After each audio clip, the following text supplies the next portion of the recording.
Okay, if we're going to measure the ROI, we have to understand in our campaigns what's working and what's not. And the key to that is electronically through our website and other electronic online lead generation activities. We'll be able to do that very simply. But when it comes to referrals, when it comes to people seeing our signage or hearing about us through word of mouth, we don't know how people are hearing about us unless we ask. And so something that needs to become a culture of your company is that any new person that walks in the door or calls on the phone, we need to have everyone asking them, hey, how did you hear about us? And then jotting that down.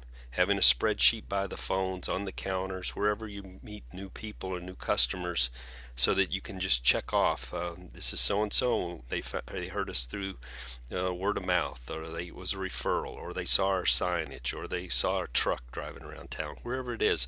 But understand what those things are and ask. It's a nice thing to do. People appreciate it, and that's the only way we're going to be able to track the ROI on the campaigns that we're doing and the tactics that we're doing. Referrals are the number one source of leads and new business for small businesses. Do you know who's willing to refer you?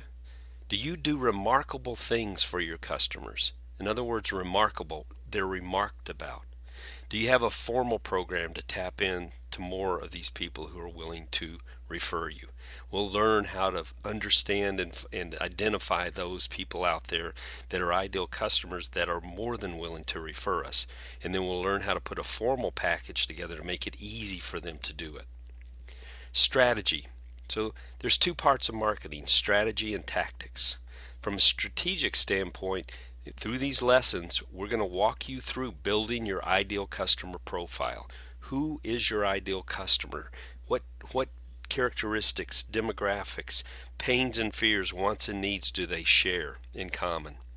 Then we'll build a value proposition that starts with their pain and their fears, that will explain to them what we do and how we do it best. It'll be our message, our elevator speech. It'll go on our website. It'll be part of everything we do, leading off with the pains we found that our ideal customers share, and then what we do uniquely to solve those problems. A Marcom plan would be a plan that we'll put together by month that'll actually, what actual tactics are we going to do each month and what each one is budgeted to cost us. So we'll put a whole budget together and a whole plan together that we can then execute. And then there's a budget calculator in here that's going to give you the ability, again, to be able to take each campaign you do and run an ROI on that campaign and see if you're making money or you're not making money on those campaigns. And you'll come up with the cost of every lead that you've generated and the cost of each new customer to attain them. Tactics.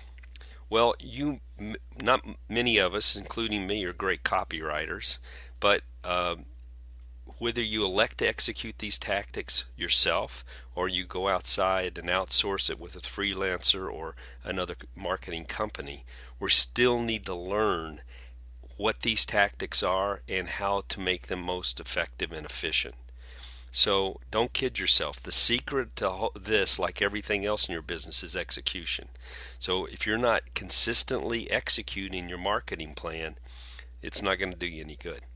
And many small businesses people want to do it, they just don't find the time to do it. So if you find yourself in that position, go find a freelancer, go find a marketing company that can do this for you.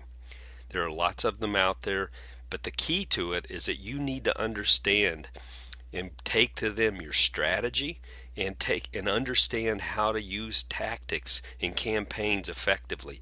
Because if you just let them do it, they'll go back to doing it the old way, the way they've always done it. And we don't want to do that. We don't want to talk about ourselves on our website and tell how long we've been in business. We want to use our value proposition. We want to use these tactics that we're going to talk about strategically. And so just having that knowledge is going to be able to allow you to guide whoever you have doing this on the outside to do it the way you want it done, that will be the most effective and efficient. And we're going to be looking at each campaign and doing an ROI on it, and that's probably something different for them too.